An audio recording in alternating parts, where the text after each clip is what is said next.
वंचित कल्पतरु श्री तड़ित बिलिंदित पीतांबरधारी श्री बालकृष्ण भगवान की वांगमयी प्रतिमूर्ति श्रीमद्भागवत महापुराण की आज चतुर्थ दिवस में प्रवेश कर रहे हैं सभी लोग। भगवान की बड़ी असीम अनुकंपा इस सोनी परिवार पे परम आदरणीय मुख्य यजमान हमारे संजीव कुमार सोनी जी, सरपत्नी गायत्री जी, यहाँ पर बैठे हुए विद्वद्गण और सामवेद के हमारे वाद्य यंत्रों के सूत्रधार आनंद जी महाराज जी, और यहाँ पर बैठे हुए मातृशक्ति श्रोता बंधु सबको इस व्यास पीठ से सत्सत नमन है, वंदन है।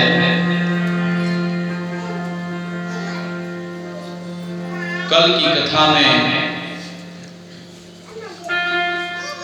हम लोगों ने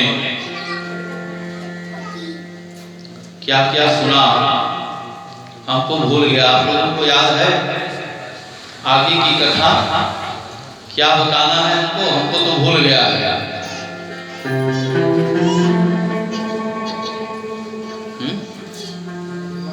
किसी को याद है?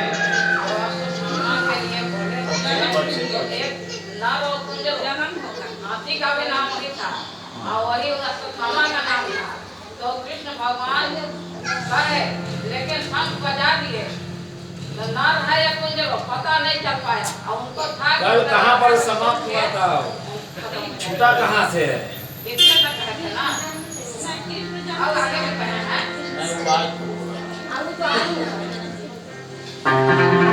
क्योंकि आगे कथा सुनहु मन लाई, अब पीछे कथा देहु भुलवाई। आगे की कथा आप सुनते रहो, पीछे की कथा को विसारते रहो, क्योंकि जरूरी है। होमवर्क आप लोग तैयार रखिए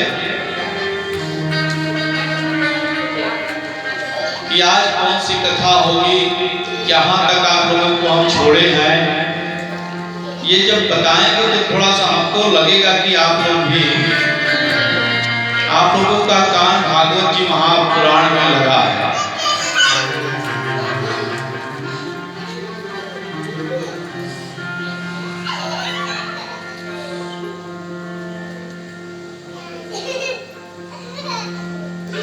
हम लोग द्वितीय स्कंद तक कथा श्रवण कर चुके थे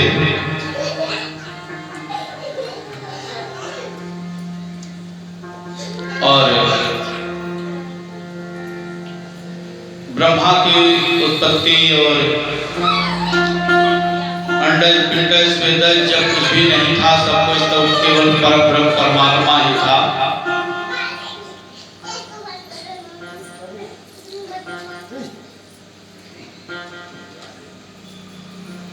और कहते हैं श्री परीक्षित जी बोले, आदरणीय सुखदेव जी से परीक्षित जी,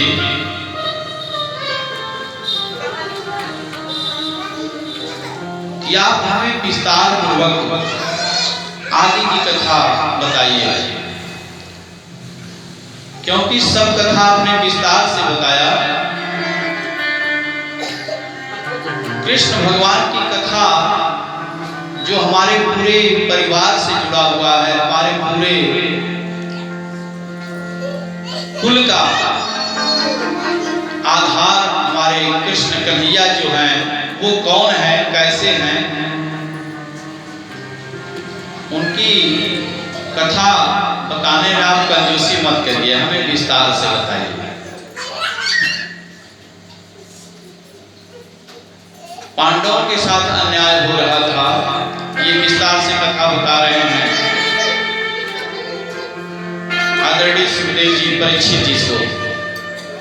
कहते हैं कि यदा तु राजा स्वसुतारा साधु पुण्यं धर्माण विनष्ट दृष्टि। पांडवों कौरवों के साथ जब अन्याय हो रहा था, कौरव लाक्षागृह में जलाने का षड्यंत्र चल रहा था, तब कौरवों की सभा में कौरव के पिता धृतराष्ट्र के सामने विदुर जी महाराज मंत्री हैं धृतराष्ट्र जी के, कौरवों के राजा जो धृतराष्ट्र जी हैं, वो उनसे कहते हैं कि राजा महाराज, विदुर जी बोलते हैं, शास्त्र में वर्णन है, समझा रहे हैं उस दिन, क्योंकि विदुर जी नीतिज्ञ हैं, नीति का ज्ञान उनको बहुत अधिक है। तभी मंत्री वही बनता है जो राज्य को सही दिशा निर्देश दे सके, नीति माने रास्ते पर चलने का मार्ग बता सके। ऐसे विदुर जी महाराज धृतराष्ट्र जी के पास बैठे और कहते हैं कि शास्त्रों में वर्णन आया है कि अगर एक नगर को नष्ट करने से पूरा देश बचता हो तो उस नगर को नष्ट कर देना चाहिए। पूरा देश अगर बचे तो उस नगर को नष्ट कर देना चाहिए। एक गांव के नष्ट होने से पूरा प्रांत अगर सुरक्षित होता हो तो उस गांव को नष्ट कर देना चाहिए, क्योंकि पूरा प्रांत बच जाएगा। एक घर को नष्ट करने से यदि पूरा महानगर सुरक्षित रहता है तो उस घर को नष्ट कर देना चाहिए। यदि खानदान में कुपुत्र पैदा हो जाए और उस कुपुत्र के कारण पूरा घर परिवार ही ध्वस्त हो जाए तो उस पुत्र को नष्ट कर देना चाहिए, उस पुत्र को नहीं रखना चाहिए। विदुर जी समझा रहे हैं धृतराष्ट्र जी को कि राजन, आपके कुल में जो दुर्योधन है ना, वो बड़ा कलंक पैदा हुआ है। आपके राज्य को नहीं, आपके वैभव को नहीं, आपका पूरा खानदान विध्वंस की ओर ले जाएगा।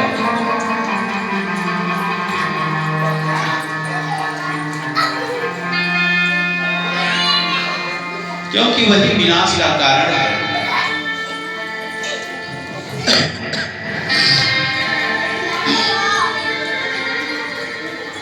जो कुछ बचा था ना, उसमें आपके साले साहब जो शकुनी जी महाराज हैं,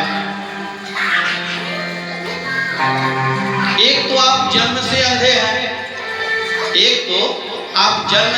हैं, और आपके साले साहब ने जो अंदर की आंख है उसको भी बर्बाद कर दिया। आपको केवल पुत्र मोह दिख रहा है, केवल दुर्योधन की बात समझ में आ रही है, और किसी की तरफ आपका नजर ध्यान नहीं जा रहा है। आपकी बुद्धि विकृत कर दिया है आपके साले साहब ने, शकुनी ने। अंदर की आंख भी खराब कर दी है, बाहर की आंख तो आपकी जन्मजात ही खत्म है। बाहर की आंख से तो आप देख नहीं पाते, कम से कम अंदर की आंख अगर रहती तो उससे भी तो आप देख लेते, लेकिन वो तो मामा शकुनी ने खराब कर दिया।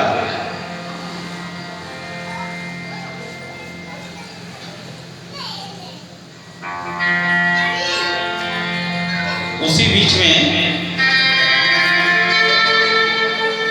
हमारी द्वारिकाधीश भगवान कृष्ण जी आए हैं शांति दूत बन करके। सब मानते हैं उनको, इसलिए वो आए हैं। परिवार का बंटवारा होने वाला है।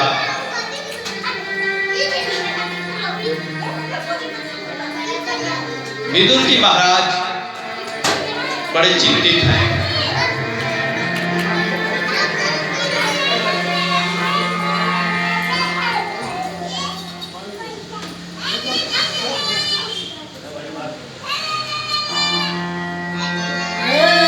बच्चे थोड़ा शोर कर रहे हैं, तो थोड़ा आप लोग बैठो बाबू आराम से।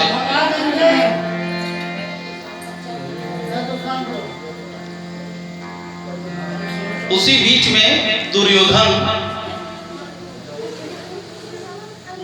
जब पिताजी को समझा रहे थे विदुर जी, उसी बीच में आए और कहे कि विदुर, तुम्हारी ये दुस्साहस, तुम मेरे पक्ष में नहीं मेरे विपक्ष में बोल रहे हो। तुमको बोलने का अधिकार किसने दिया? जल्द से जल्द ये सभा छोड़ करके जाओ, तुमको मंत्री पद से मैं निष्कासित करता हूं। तुम मंत्री रहने लायक नहीं हो। मेरे पिता को मेरे प्रति भड़का रहे हो कि कलंक पैदा हुआ। तुम दासी पुत्र होकर के हमको, हमारे पिता को समझाने आए हो। गरीब घर में पैदा हुए तुमको थोड़ा ज्ञान क्या हो गया कि मंत्री बना दिए तो अपना मनमानी चलाने लगे।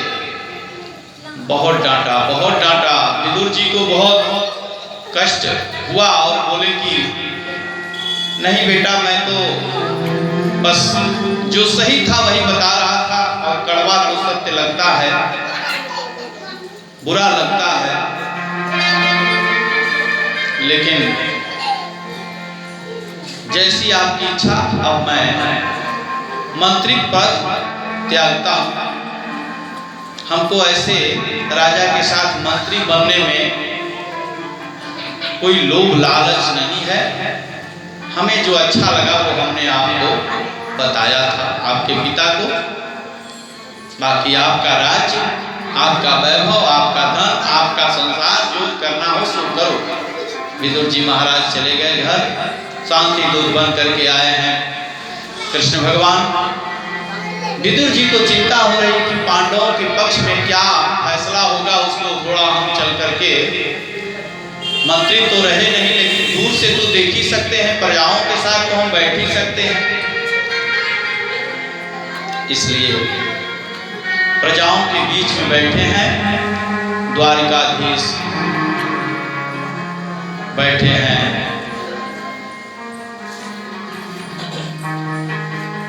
सभी कौरव कुल के द्रोणाचार्य, कृपाचार्य, भीष्म पितामह, शिशुपाल सब बैठे हैं और कह रहे हैं आओ आओ कन्हैया आओ, तुम तो बड़े अच्छे समय पे आए हो, आपका स्वागत है। धृतराष्ट्र ने कहा दुर्योधन, कन्हैया को अपने पक्ष में मिलाना, नहीं तो सब काम गड़बड़ हो जाएगा। कुछ ऐसा मत बोलना जिससे बात बिगड़ जाए। दुर्योधन उस दिन बड़ा प्रेम से भगवान कृष्ण को प्रणाम किया, कहे वासुदेव आपके चरणों में सशक्त नमन है, वंदन है, आइए विराजमान हुई। और धृतराष्ट्र जी ने कहा कि इनका सबसे पहले इस सभा में पूजा किसकी हो? तो बोले सबसे बड़े तो द्वारिकाधीश हैं, छोटे मोटे राज्य के राजा थोड़ी, द्वारिकाधीश सबसे बड़े राजा हैं, उन्हीं की पूजा होनी चाहिए। शिशुपाल वहीं बैठा था, उसने कहा 4 दिन का ये गाय चराने वाला चरवाहा और ये परमात्मा बन गया। इसकी पूजा होगी। ये कब का भगवान, कब का परमात्मा हुआ? ये सबसे बड़ा कब हो गया? अरे ठीक है, द्वारिकाधीश बन गए वो अलग बात है, लेकिन ये तो उसके पहले तो गाय चराते थे ना, चोरी भी करते थे ना माखन की।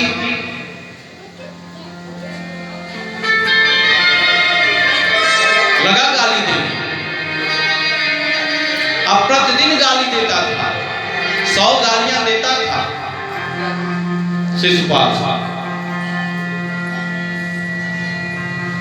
100 गालियां देता था। परमात्मा ने कहा कि जिस दिन 101 होगा उस दिन मैं आपका काम तमाम करूंगा।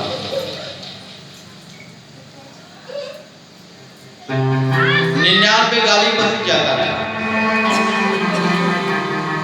वो सुबह भक्त तो वो भी था,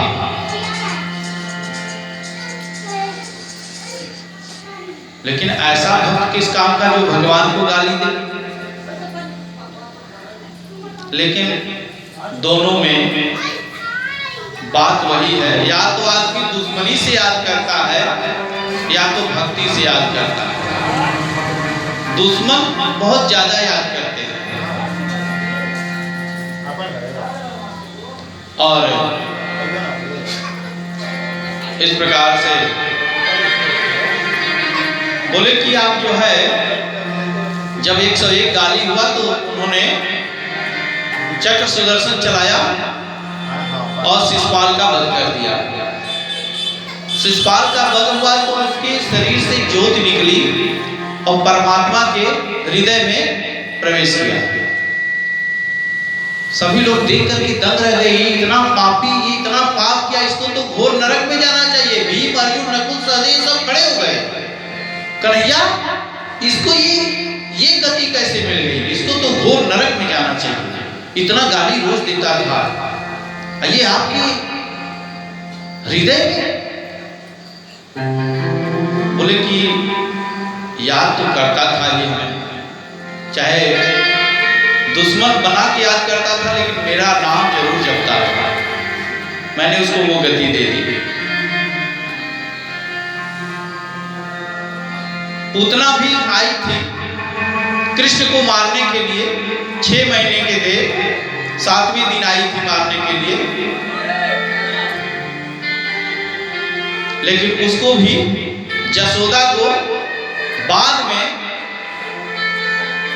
मातृ ऋण से उड़ीन किए, सबसे पहले पूतना को उद्धार किए, वो लोग तो भेजे। वो भगवान ये नहीं देखते कि कौन कैसे क्या कर रहा है, वो बस शरण में आ जाए उसका बेड़ा पार कर देते हैं। सूचके नैव दास्यामि बिना योद्धेन केशवः, हमें क्षमा करें, मैं बिना युद्ध के सुई के नोक पर भी जमीन नहीं दूंगा। उसी बीच में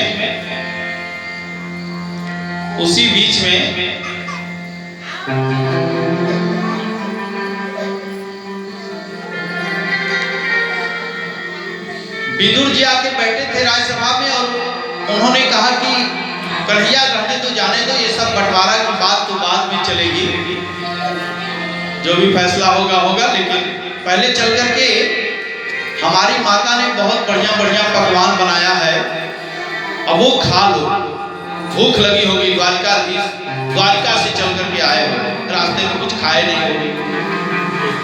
भगवान कृष्ण ने कहा आप लोग ध्यान इधर दें, जो भी हैं ध्यान इधर दें, तो नहीं तो हम बहुत तुरंत समेटेंगे, 1 घंटा पूरा समापन में ले लेंगे हम। तो बोले कि भूख लगी होगी आपकी, पहले आप खा लो, बाद में बंटवारा की बात होगी, किसको क्या लेना है ये सब चलेगा। बोले कि देखो भोजन भैया 2 ही स्थिति में किया जाता है, या तो भूख लगी हो तो कहीं भी खा लो, या तो भाव से कोई पूछे तब खा लो। अब तुम्हारी आंखों में ऐसा कुछ मेरे प्रति श्रद्धा नहीं दिख रहा है कि मैं आपके यहाँ भोजन करूं, अब मुझे भूख नहीं है। हमको तो निमंत्रण जो है विदुर जी का पहले ही मिल चुका है निमंत्रण कि आप आना कन्हैया द्वारिका से, तो हमको हमारे घर पहला भोजन करना है। बोले लो इनके घर में क्या है, हम तो राज्य से भी निकाल दिए हैं इनको, अब वो क्या भोजन आपको कराएंगे रूखा सूखा, आप तो मेवा मिश्री मलाई सब खाते हो, हम सब फरमाए 56 प्रकार के लोग, आप खाओ। बोले नहीं नहीं, वो निमंत्रण है जहां हम वही खाएंगे, जो खिलाएंगे खा लो। विदुर जी कहे हम तो निमंत्रण भी नहीं दिए, और कब ये कह रहे हैं कि निमंत्रण आया है। तब तक बोले कि पत्र गया था हमारे पास, द्वारिकाधीश आपको आना है, और सबसे पहले मेरे घर निमंत्रण है आपका, भोजन करना है, पत्र गया है भाई, आप ऐसे थोड़ी जाएंगे। बोले हम पत्र भी नहीं दिए और बुलाए भी नहीं, और ये कह रहे हैं इनका कोई भरोसा नहीं, आ जाएंगे घर हमारे, तो व्यवस्था तो होनी चाहिए। तुरंत राज्यसभा से उठे और गए, और बाजार से खूब मेवा मिठाई पकवान सब ला करके रखने के लिए जब गए लेने के लिए, तो विदुर जी की पत्नी विदुरानी जो थी बैठी थी। अब बोल के गए थे कि कन्हैया आने वाला है, हम जा रहे हैं सामान लेने, मेवा मिश्री मलाई सब खाता है वही खिलाएंगे, हम इसी तरह व्यवस्था करते हैं, मांग करके कहीं से उधार ले आते हैं, आएगा जरूर, आ जाएगा। और कृष्ण भगवान तब तक पहुंच गए, दरवाजा खटखटाते हैं, काकी काकी दरवाजा खोलो, मैं कन्हैया, बड़ी जोर की भूख लगी है। विदुरानी दौड़ती हुई स्नान कर रही थी, आई दौड़ती हुई ऐसे भीगे कपड़े में आ गई, दरवाजा खुली, कन्हैया ने अपने दुपट्टा जो है विदुरानी की ओर दिया, आप वो ओढ़ ली, ओढ़ने के बाद परेशान है, आओ आओ लाला आओ आओ, तुमको बैठाते हैं, आओ बैठो, कब के चले हो बताओ कुछ। काकी हमको बहुत जोर से भूख लगी है, कुछ खाने को दो, पेट अपना ऐसे साला रहा है, बहुत जोर की भूख लगी है। अच्छा अच्छा ठीक है रुको, यहाँ बैठो, नहीं यहाँ ठीक जगह नहीं है, यहाँ बैठो, नहीं ये भी जगह ठीक नहीं है, यहाँ पे बैठो, यहाँ पे बैठो, पूरे घर में चक्कर लगवा रही है आंगन में। बोले नहीं अच्छा यहाँ बैठो, अच्छा रुको रुको रुको रुको, पाटा लाती हूँ, पीढ़ा लाती हूँ, तब बैठो। जल्दी जल्दी पीढ़ा ले आए, उल्टा पीढ़ा ही बिछा दी, उल्टा पीढ़ा बिछा दी। बोले बैठो बैठो, ये आरामदायक रहेगा, अच्छा रहेगा, नीचे बैठना नहीं ठीक है, ठंड लग जाएगा। कन्हैया बैठ गए। बोले काकी अब तो कुछ भोजन करा दो, बहुत दिक्कत हो रही है।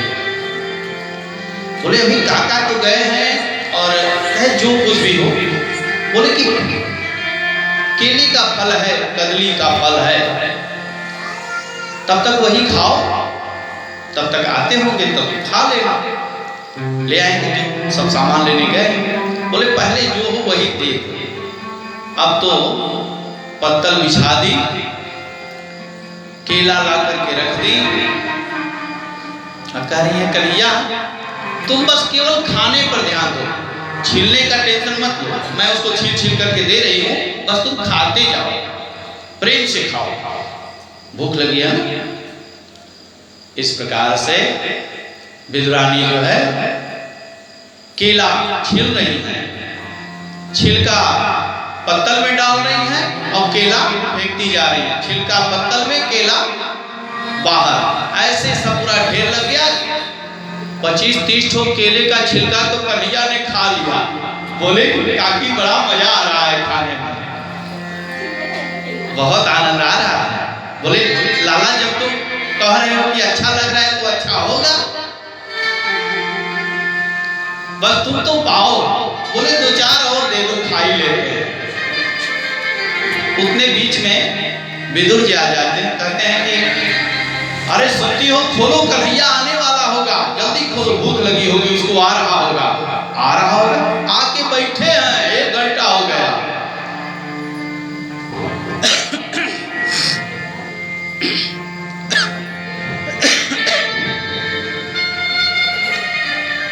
बोले आके बैठे हैं, ये क्या किया तुमने? सारा केला फेंक दिए और छिलका कन्हैया को खिला रही हो, पाटा उल्टा बिछा के बैठाई हो। विदुरानी कही ये तो हमको ध्यान है ना रहा। अरे कन्हैया उठो उठो, ये तो बड़ा गड़बड़ हो गया, तुम छिलका खाए। अच्छा छोड़ो, तुमको कुछ भी करने नहीं आता है। लो कन्हैया कितना बढ़िया माखन लाया है, मिश्री डाल ये खाओ, ये तुमको अच्छा लगता है ना? बोले हाँ काका अच्छा लगता है। तो अपने हाथ से खिलाते हैं कन्हैया को और कन्हैया खाते हैं। कहते हैं काका आप बुरा न मानो तो एक बात कहूं। बोले हाँ लाला बोलो, बुरा क्यों मानेंगे? बोले कि जो काकी ने जो खिलाया था छिलका जितना मीठा था, ये मेवा मिश्री नहीं मीठा लग रहा है, इसलिए बुरा मत मानना, हम नहीं खाएंगे, हमारा पेट तो भर गया है अच्छा खासा। तो ये भाव है, भाव से भोग लगता है। परमात्मा ने छिलका खाया और आनंद में मगन है।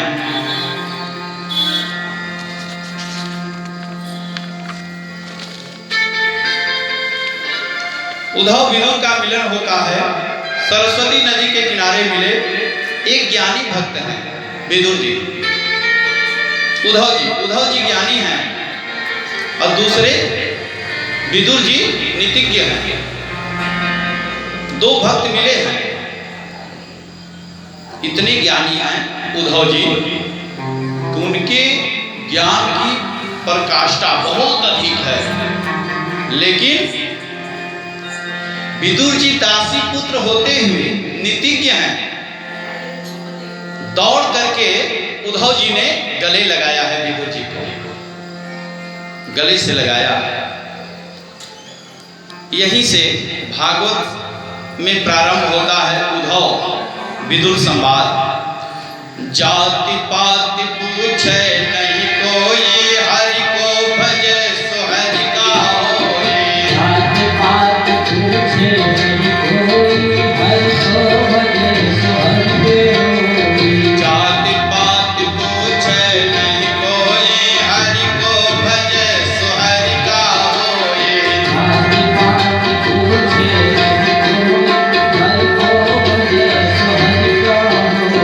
हरि को भजे सो हरि का होए।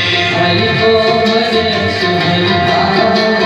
मेरा परमात्मा जात पात नहीं देखता, कौन ऊंचा है, कौन बड़ा है, कौन नीचा है, कौन छोटा है, कौन बड़ा है, कौन ज्ञानी है, कौन अज्ञानी है, कोई नहीं, कुछ भी नहीं देखता। परमात्मा ये नहीं पूछता कि आप जो है किस कुल के हो, किस खानदान के हो, तभी हम आपको दर्शन देंगे, तभी हम आपके होंगे, ऐसा कभी नहीं करेंगे। दासी पुत्र थे, कितने गरीब थे। उद्धव जी इतने ज्ञानी थे, गले मिले। ये प्रेम था दोनों ज्ञानी और नीतिज्ञ का।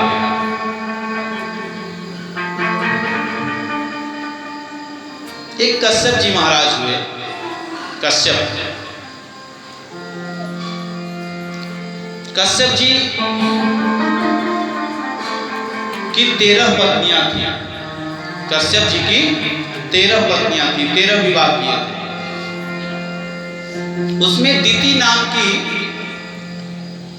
सबसे बड़ी बहन थी। सभी 13 पत्नियों में सबसे बड़ी दिति थी।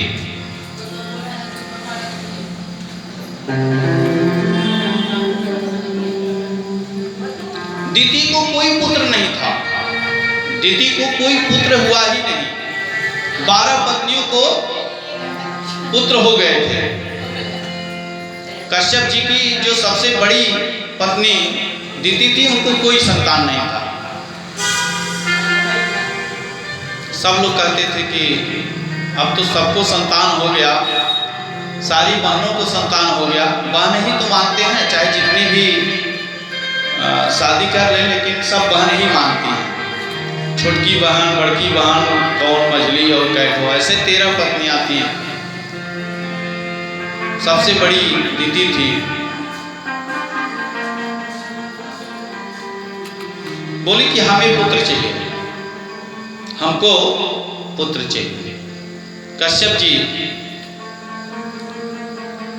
सायंकाल में संध्या कर रहे थे। सुबह संध्या, शाम को संध्या, रात में संध्या, हमेशा परमात्मा का ध्यान करते थे। और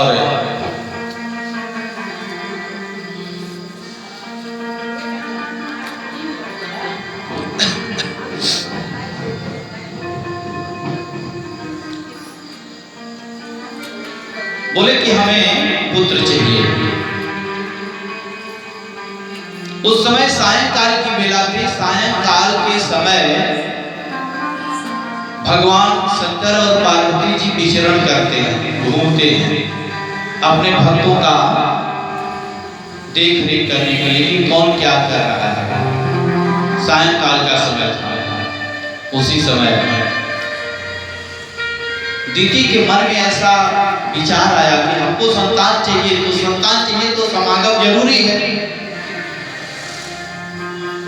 कश्यप जी ने कहा कि नहीं, ये समय ठीक नहीं है, हर चीज का समय बना है, इसलिए आप समय ये ठीक नहीं है। इस समय जो पुत्र होगा वो बड़ा विध्वंसकारी होगा। लेकिन नहीं मानी, बोली नहीं, हमको तो इसी समय पुत्र की कामना है, हमको पुत्र चाहिए। बहुत मना किए, लेकिन वो नहीं मानी। उनका गर्भ रहा, उनके गर्भ से जो पुत्र हुआ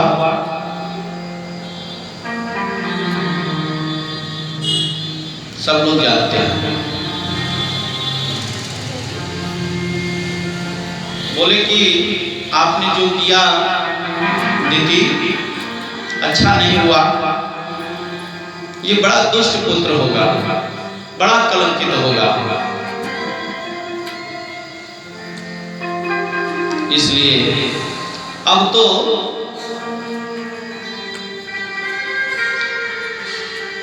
जैसे खेत में हम खेत को जोतते हैं तो उसमें हम गेहूं हो चाहे चना हो चाहे धान का बीज हो, हम उसको सीधा ऐसे नहीं डालते। ऐसे सीधा डालते हैं क्या उसमें? वो चाहे जैसे भी वो जमीन में गया तो वो जमेगा ही जमेगा। थोड़ा समय लग सकता है,